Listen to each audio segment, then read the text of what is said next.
All right, this week I am pleased to introduce yourself and to get to know for myself somebody that was introduced to me by my friend Gregory Taylor. His name's J. Anthony Allen. We're going to call him Jay. And he is, I'll just let him explain himself. So I'll just kick off with, hi Jay, how are you? Good. How are you? Good to be here. Right. Yeah. Thanks a lot for joining us on the podcast. Rather than me trying to explain what you do and who you are, why don't I let you do that? So give us a little overview on what your work looks like. Well, I do a lot of different kinds of things lately. My background in a nutshell is in composition. So I do a lot of music writing for different things. I started this my own little school. So I teach music composition at the University of St. Thomas in St. Paul, Minnesota.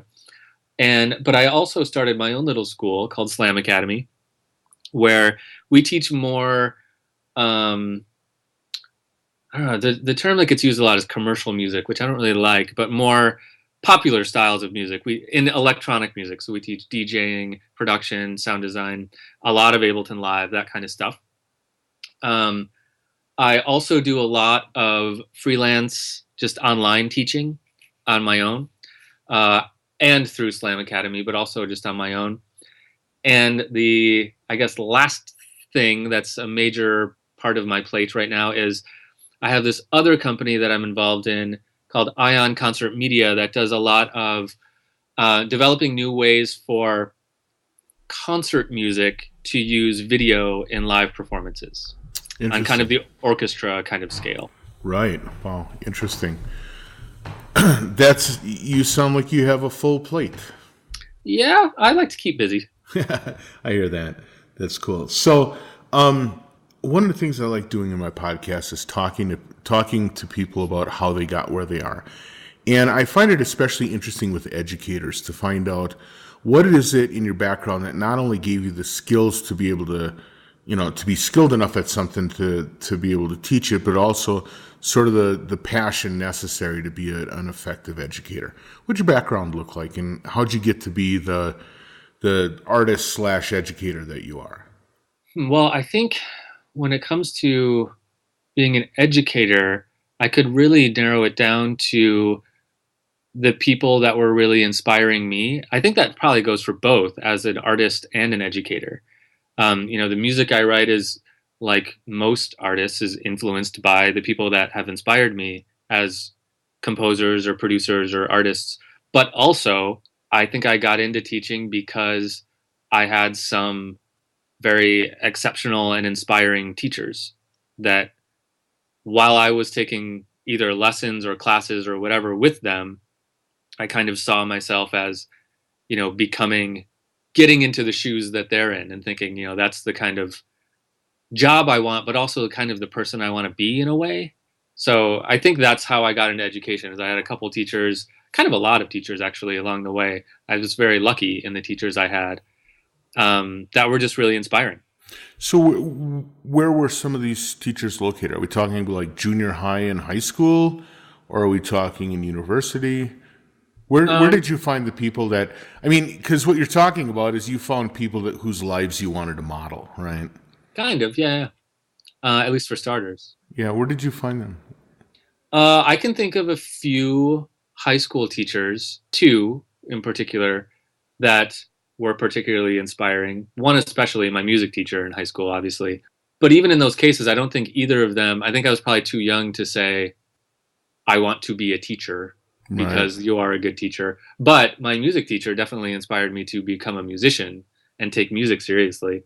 Also, I would actually point to the guy I took guitar lessons from when I was, in 8th grade. He was an inspiring guy. He was like a kind of an 80s rocker dude, but, to a 14-year-old or whatever I was then, that was someone I really looked up to. And I wanted to practice a lot and, be just like him. Luckily, I'm not an 80s rocker. That never panned out for me. But but mostly I would say in college. When I was in undergrad, I had some really excellent music teachers that were hard but inspiring. They were hard teachers, but they were good at cracking the whip and getting me to do that. I did my undergrad at Grand Valley State University. It's a liberal arts college in Michigan, where I grew up. Right.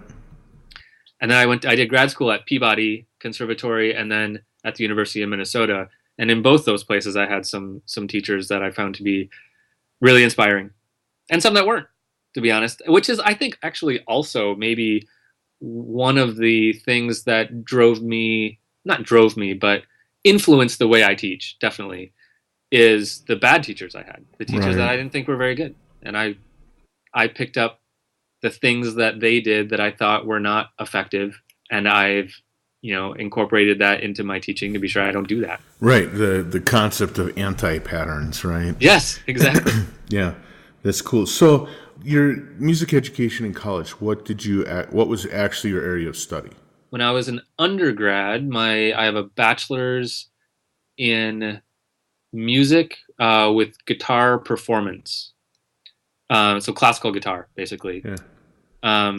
And then my master's at Peabody, I did a master's in composition, and then I also did a master's at Peabody in electronic music. They have a pretty cool electronic music program, which you can get a master's in, specifically electronic music.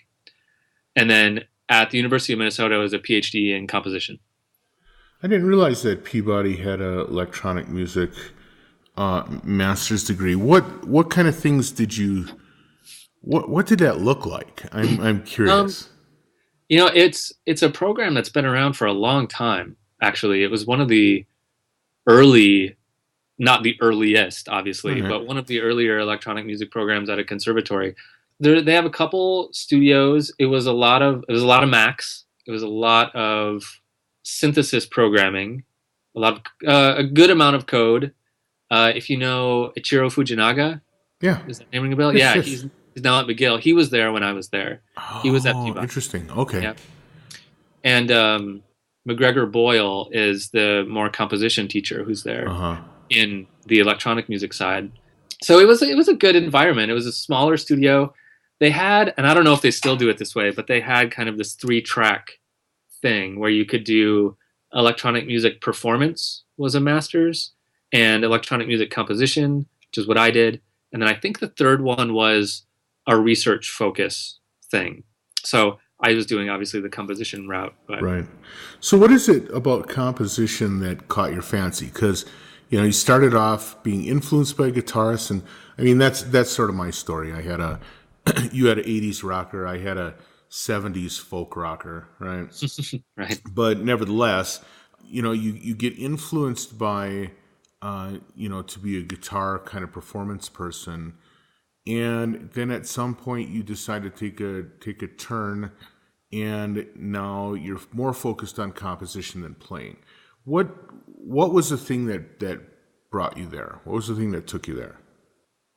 I can't pinpoint a moment, but I could say that, when I was in college, well, actually, before I was even in college, I was doing composition, like a lot of, I see a lot of my students now come into college having written, 2 symphonies and doing like the thing where they write the biggest thing they can imagine as a really young kid. So, I was foolishly doing that like a lot of kids.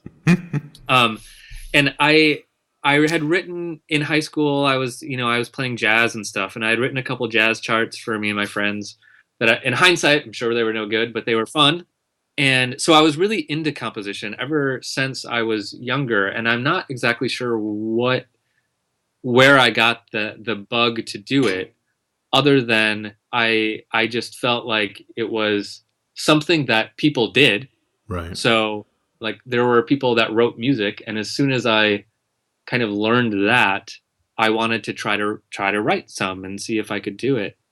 And then in college, we didn't have a composition major where I was at the time. I don't know if they do now, but we didn't have a composition major. So the guitar performance was a bit of a secondary thing. I was taking composition lessons, and we had composition teachers. There was just no major, and I had some really excellent composition teachers, actually. So I did a composition recital and everything, but it wasn't a degree.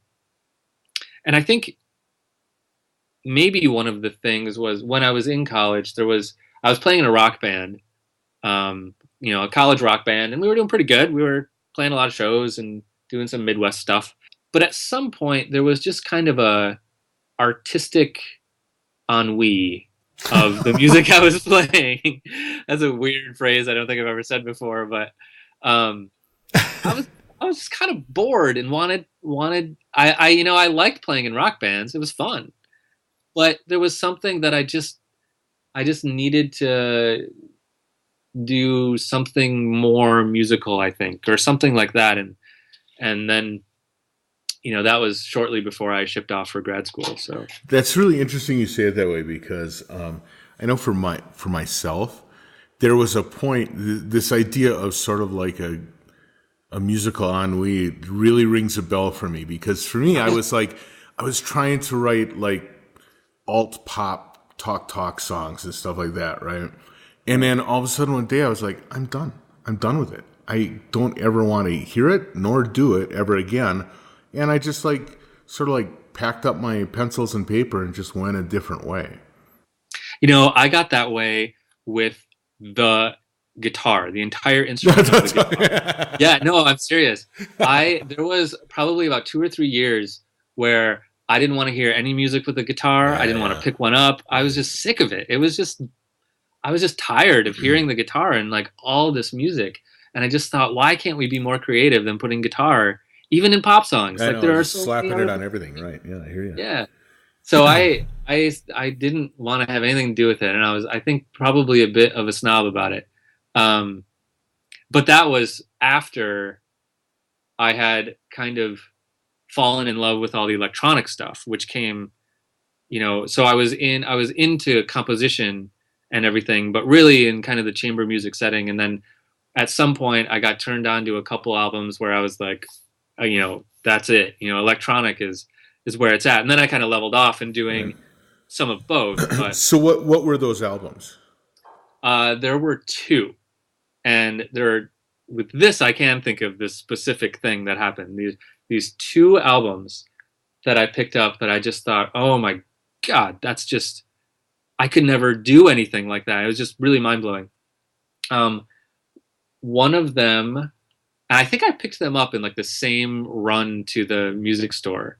There was this one day I just picked up these 2 albums. One of them was I Care Because You Do, because of Aphex Twin. Mm-hmm. And the other one is one that I still love. I still love that Aphex Twin album, but this other one I still listen to all the time. And whenever I tell people that this is one of the albums that really inspired me to do electronic music, I tend to get laughed at because it's not a celebrated album. Yeah. I don't know why. I think it's brilliant. It's The Seduction of Claude Debussy by The Art of Noise. Yeah. Okay. Well, that's not as embarrassing as mine, but I'll let you have it. What's yours? Mine, the thing that actually got me excited about, just somebody gave me Boss Drum by The Shaman. And, and now people are like, what? And I'm like, sorry, it was so different from anything. And I think that's what some of this stuff is. The electronic stuff is, and certainly Aphex Twin was one that did it for me too. But there's something about this thing that is it's so different that it kind of shakes you awake. Right. And I think that's useful. And Art of Noise is actually, actually a really good take, because they sort of messed with a lot of different artistic concepts in with the musical concepts and technological concepts, and that's pretty interesting. And it actually, they're kind of an interesting play, because it seems like a lot of the stuff you talk about teaching now has a real heart in the kind of stuff that they were doing. They're doing really creative sampling, just kind of pushing envelopes that no one even considered being musical at the time, right? the reaction I tend to get when I tell people that is, The Art of Noise makes a lot of sense that you would say that, but not that album. Not that album, right? Yeah, I hear that. But I love that album. I just think it's gorgeous. It's a bit dated, but not as much as it should be, Right. For how old it is. And just, I think it's the first album that I heard that was both blended acoustic and electronic elements, and I could listen to it as though it was a multi-movement work. The entire album, I was like really kind of locked in that like this is like a multi-movement chamber piece essentially, Right. which I never listened to, commercial music in that way before. And it just made me think, oh, I could actually do this kind of stuff. And that's, it's okay to think that way. I don't know. I still love that album. And I'm not going to be ashamed of it anymore. Well, especially not when you can point to me and my friggin' shaman obsession. That's true. So there's that. I'm not as bad as Darwin. Not as bad as Darwin Grows, right? Let's talk some about the teaching that you do now. So, first of all, what is it that you teach at St. Thomas? I teach composition, music technology. They have a recording arts program, so I teach recording and some production, but it's mostly recording, and some of the music theory curriculum. Got it. So that's really interesting, but that's sort of like a lot of that is really classical university music instruction. Yep. And you're balancing that with a slam academy. Yeah. Which is, so first of all, is the teaching load not enough for you? Or is it that you really have a hankering to also do education in these more modern techniques? I like the modern techniques, and I just kind of like everything about Slam Academy, but I kind of also like having one foot in the traditional. I mean, I think that statement is true both in my career choices and musical choices in ways, I like being part of the normal university system somewhat, but also doing this, thing where we're teaching people how to DJ and make beats and things like that. So it's not that hard to split my time that way. Do you see much overlap between the two? I mean, even like in the music technology, I would think that the kinds of things you're teaching in university isn't really the same thing as you're likely to be teaching at Slam Academy. More and more I do actually see overlap. Oh, really? Yeah. I kind of equate it to, at some point the academy, the universities and such started to take jazz seriously as something to be studied. Right. And I think, it was embarrassingly late in the game that happened, but I'm starting to see that a little bit in academia. I think with electronic music, I can talk in a music theory class about Aphex Twin and not get reprimanded by the dean. Right. It's kind of okay now. And I have students that come to me for private lessons in composition, and that's fine. But some students come to me for private lessons in laptop performance, and it gets written off on the paperwork for the university. It's a composition lesson, but everyone knows that it's a laptop thing. That's what we're doing, and that's okay.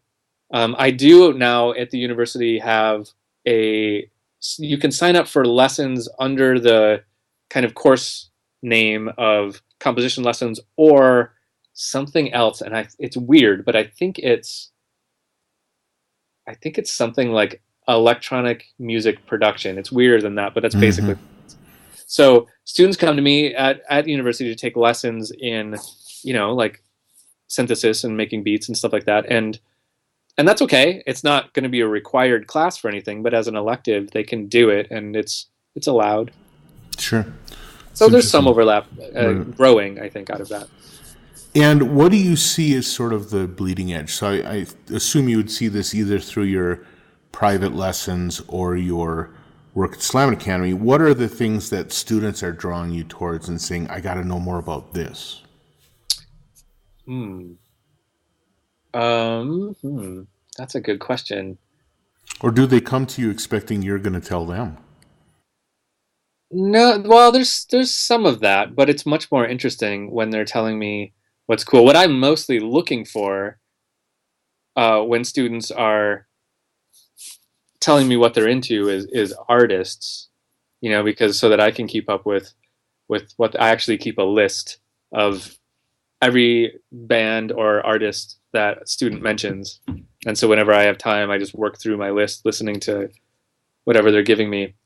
But there's a lot of students that are coming to me because they hear, probably more than not at the university, they hear through the grapevine that there's an Ableton guy. There's an Ableton guy somewhere on the university, so you should take lessons with him. Um, so I get a lot of people that come to me specifically with, wanting to know Ableton better or with just Ableton questions. Right.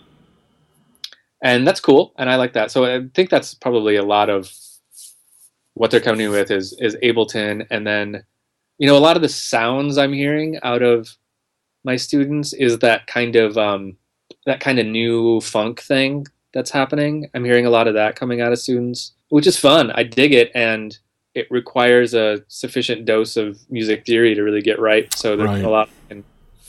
I can talk about harmony quite a bit with that, which is fun for me. Yeah. Yeah, that's not something that comes up in like Gabbard techno or anything. Right? No. Tell me a little bit about your approach of teaching something like Ableton, because I'm curious. I teach Ableton in one of my classes. I teach in an art department, which is kind of unique, and so teaching sound design and sound art and Ableton in that environment is kind of different than in a music focused environment. Right. So I'm curious to hear what is the approach you take. First of all, can you assume that they understand harmony and scales and all that kind of stuff sufficiently, or do you have to teach it at that level? Sometimes it's kind of 50-50. If a music major is coming to me, then I can assume that. But a lot of students are just getting that word of mouth thing, I see. and I can't assume it. I see. For me, it has to do with less about if I'm just getting someone started on Ableton. If they're a music major, the big analogy I can use is the score, not so much harmony, but the left to right reading of the score, Mm-hmm. and we can easily start on arrangement view, and they can understand that pretty quick, and then we can move them over to session and all that stuff. If they don't understand like how a score works, because in score they'd also understand tracks as staves and all this other this analogy Right. works in many levels. Right. Yeah. But if they don't understand that, then and if they just want to DJ, then we don't start with arrangement view at all. We start with session view and we just kind of rock out for a while.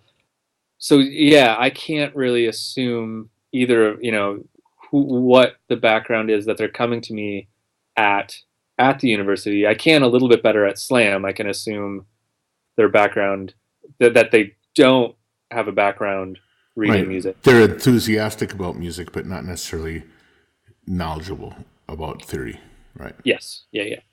Even theory, we have students that come in all the time that are making awesome music and don't know anything about theory. And that's just fine. Theory isn't required at Slam Academy Mm-hmm. at all, really. It's an option, though, that we offer. But the way I teach Ableton is pretty much no matter who's coming to me, I do it. The approach I take is we are going to learn how to think like a DAW is the idea. I don't like to just teach Ableton. I like to teach, how, multi-track software works. I use Ableton, for example, all the time because that's my bag. But sometimes I jump between. So in my teaching studio at St. Thomas, I have Ableton, Logic, and Pro Tools. So sometimes I'll teach a concept and bounce between the three just so that they can see, okay, buttons are labeled different things, but, Concepts are the same. concepts are the same, yeah. So I like to teach students how to learn the new software so that they're always in shape when, a new update comes and they can, or a new piece of software comes and they can figure it out because they understand how the thing works. at the core level. Sure. Now I'm curious about one thing. So I know Slam Academy, when you guys first started, it was really sort of like production and DJing, right?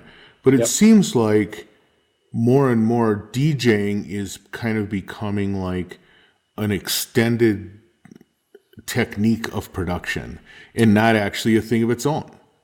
Yeah. I think that's probably true. The way we do it is we have our kind of big meaty programs where we really get into everything, and those are centered on, we have kind of two separate like tracks of those. One is like a production program focused around Ableton, but it's a producing stuff, making Mm-hmm. music stuff. Right. And then we have another one that's a sound design one, which is kind of like an advanced version of the first one. Mm-hmm. More synthesis, more down in the trenches kind of stuff. And then we have a DJ program, which is a shorter program that works well with the Ableton program. So all that really is to say is that we don't spend a lot of time during the production course on how to read the audience, do these DJ specific things. But you're right. I mean, in the production class, a lot of the time they are preparing tracks to be performed from some kind of DJ setup. Right. Now, do you teach vinyl at all, or is everything off of? I mean, for DJing, do you teach vinyl at all, or is everything off of digital now? No, we do some vinyl stuff. You do?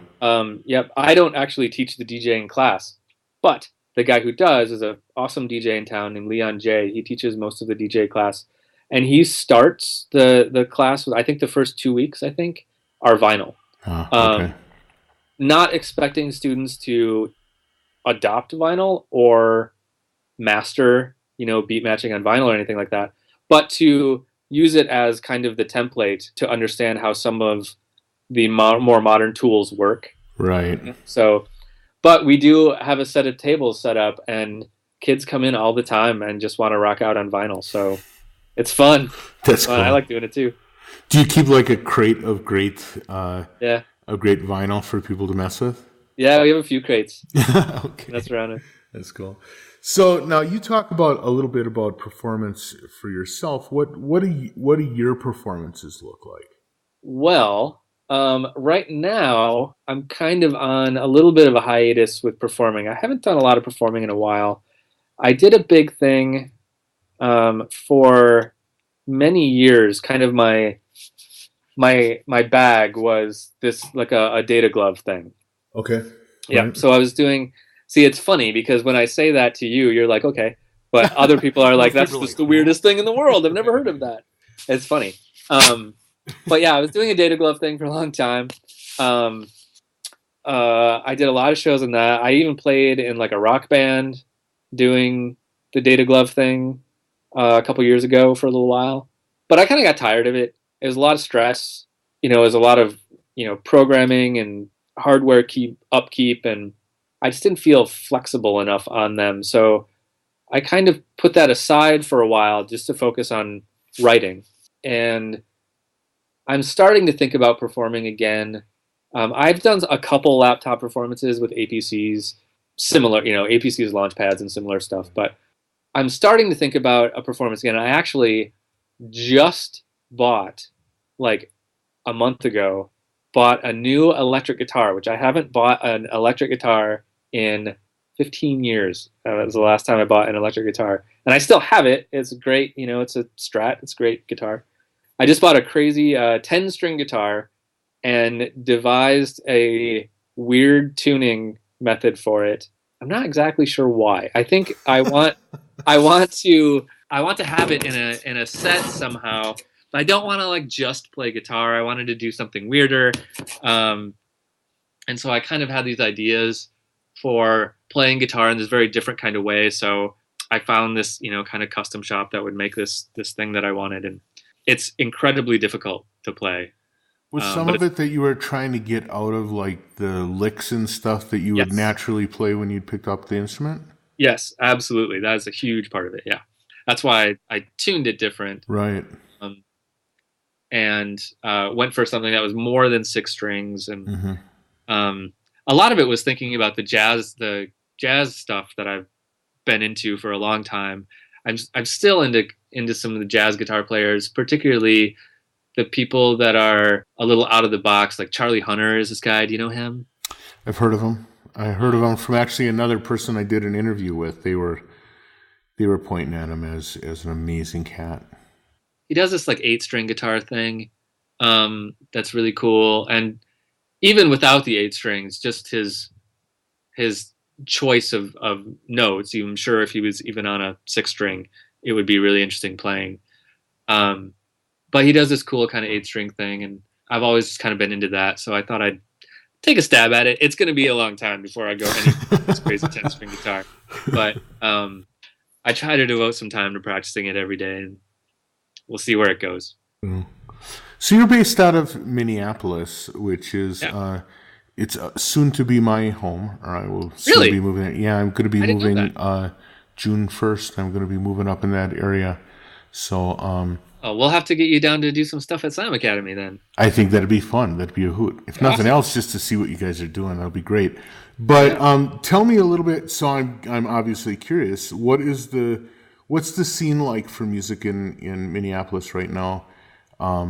What kind of things seem to be exciting things to do or exciting things to see? Because for me, Minneapolis will always hold a really special spot because I loved doing the Spark Festival. Yeah. Whether I was playing or whether I was visiting, I just loved it. And I really missed that festival, frankly.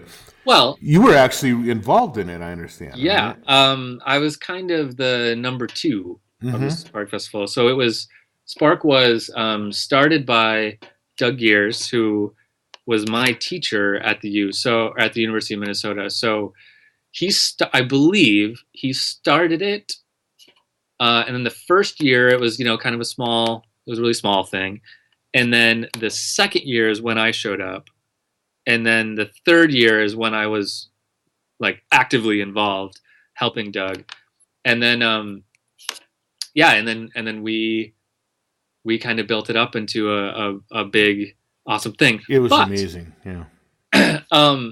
The Spark Festival is gone, but if you trace the lineage of the Spark Festival and went from the people involved with Spark and the goals of Spark that we were trying to have, which was really community focused, really like getting awesome people together to make music, talk about music, and all of that.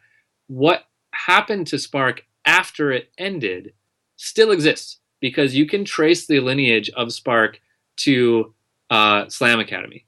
Right. Slam Academy is the modern implementation of the Spark Festival, as far as I'm concerned. Well, sorry, you and JP were both really... JP. Yeah. JP did all of the nightlife stuff. Right. I remember that. Which was some of the craziest stuff. It's hilarious fun. Yeah.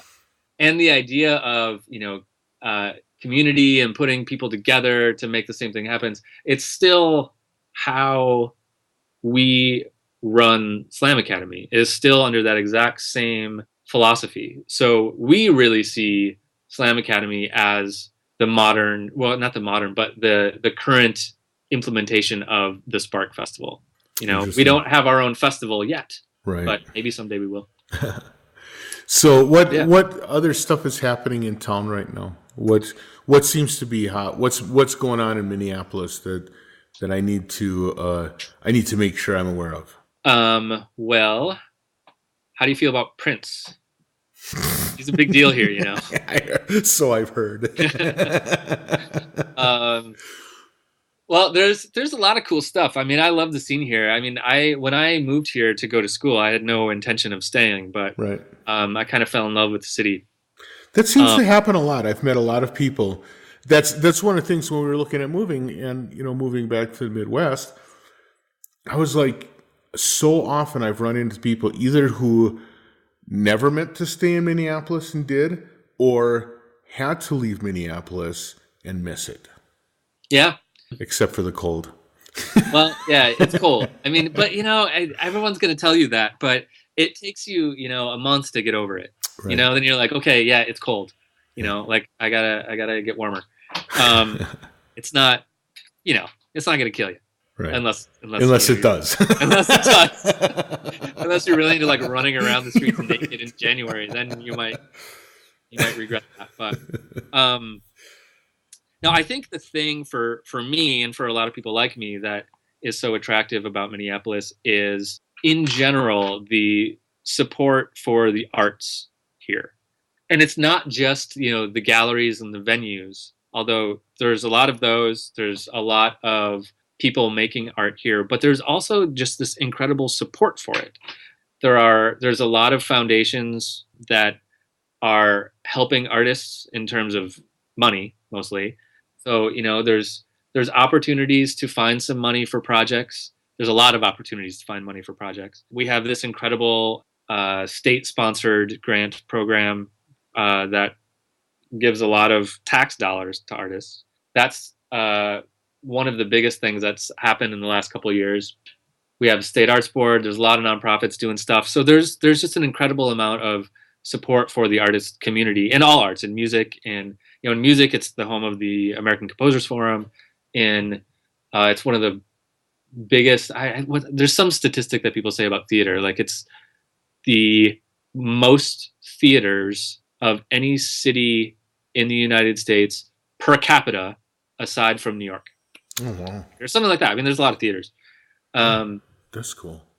It's just a good community, and there's this weird thing where the spring in the art and music world is like, in the winter everyone kind of holds up and works on their new stuff, and then in the spring everybody comes out and they've got all this New stuff, yeah. paintings, their new tracks, their new compositions, their new everything. So everyone's kind of popping out, being like, "Look at what I did over the last 5 months," when no one knew what it was. Right. We used to say 6 months, but with global warming, we're down to 5 months. Yeah. Well, I'm expecting that by the time I make it up there, it's going to be just this side of a desert. So there we go. And what is the community like? Because one of the things that can happen when there is a fair amount of money available, what sometimes you see is it gets a little bit parasitic, where because there's a little bit of money available, people gravitate towards the money, and then it starts becoming uncivil, right, amongst artists. Do you see much of that, or is it pretty cool? It's pretty cool. I have seen that.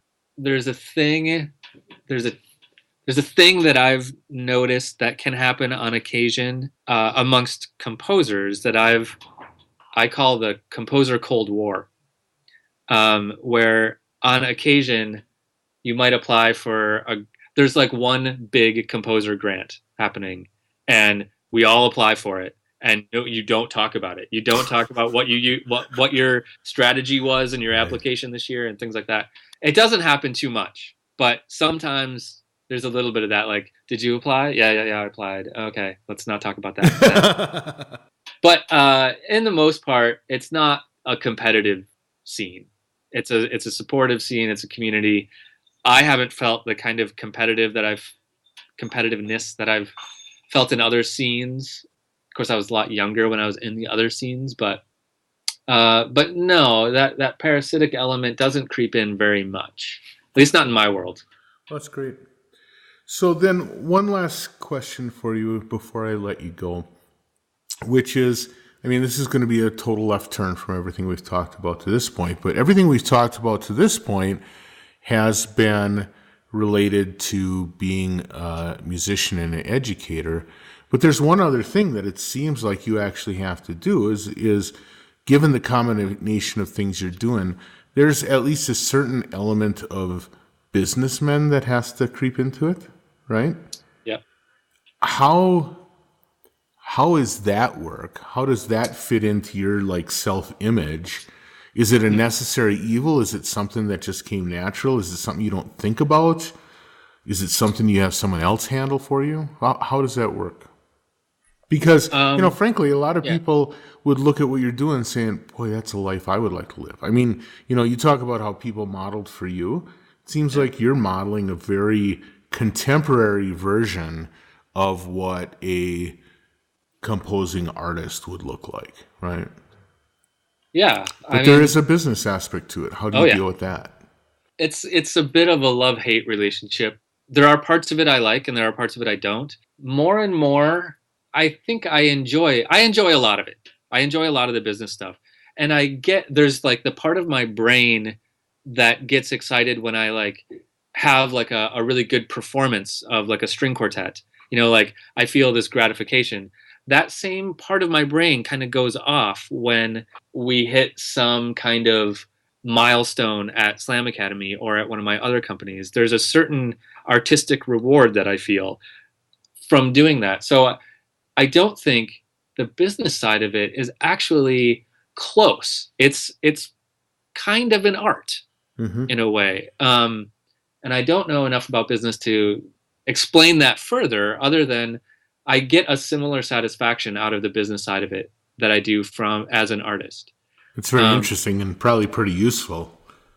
Yeah, well, if that wasn't true, I'd be in a lot of trouble right now. But and there's parts of it that I really enjoy when we're building this thing. Like and it's going well. It feels successful and I get to work with these great kids, and the most rewarding thing is sitting in on the classes at Slam Academy that I'm not teaching. Like when one of my colleagues is teaching, like JP or Leon, sitting in on one of their classes, just sitting in the back of the room and listening and just thinking like this work, even like the bullshit that we have to do to keep this business going, like this is why we're doing it. And I don't mean to sound all like warm fuzzy about it, but it does feel really good to be like, these kids are loving this class and this teacher is having a great time. They probably couldn't teach either this content or in this style at a traditional university, and they're all amazing teachers. So we see, students are loving it. They're having a great time. They're learning so much. And I've kind of made it a thing that at least once a month I have to sit through one of their classes just to kind of get that back in my head that like, this is why we do it and it feels good. On the other hand, sometimes we have to let people go from the company, which is not something I enjoy. Yesterday, we had to have a long talk with our insurance agent about all the potential things that can go horribly, horribly wrong for us and how we need to be covered for these things. And it was miserable. It's like having the Grim Reaper come for a visit. It is. But I mean, those are the things you have to deal with, and that's okay. And so there are good things and bad things, but on the whole, I enjoy it. I might say the opposite tomorrow. It kind of changes, but I like the business side of things sometimes, as long as I don't let myself get too, as long as I don't let myself forget about the artist part of my life. I think that's when I start to hate the business stuff. Sure. When it feels like that's all I am. Yeah. But as long as I keep writing music and, putting stuff out, even though it's at a little bit slower pace because of all the other things I'm doing, I still kind of have to identify as an artist first, or else I start to get really bogged down and kind of miserable about the business stuff. But if I don't do that, and if I just pace myself well, then I generally enjoy the business stuff. That sounds great. It sounds like you have developed a really interesting and fun gig, man. I'm really glad for you. That's awesome. Well, thanks again so much for your time. I really appreciate it. And let's get together and talk soon, maybe when I'm up in your neck of the woods. Yeah, definitely. Let me know as soon as you get here. I'll be happy to show you around town. Maybe we'll zip out to Prince's house and take you over to Slam. Sounds like a deal, man. All right. I'll catch you later. Bye. Thanks, man. See ya. Hey, many thanks to Jay for spending the time. I really appreciate it. It was a lot of fun, and I'm looking forward to seeing him when I make my move up to Minneapolis. Thanks, everyone, for listening, for sharing with your friends, your enemies, your most beloved and least beloved. Keep on listening, and I'll catch you next time around. Bye.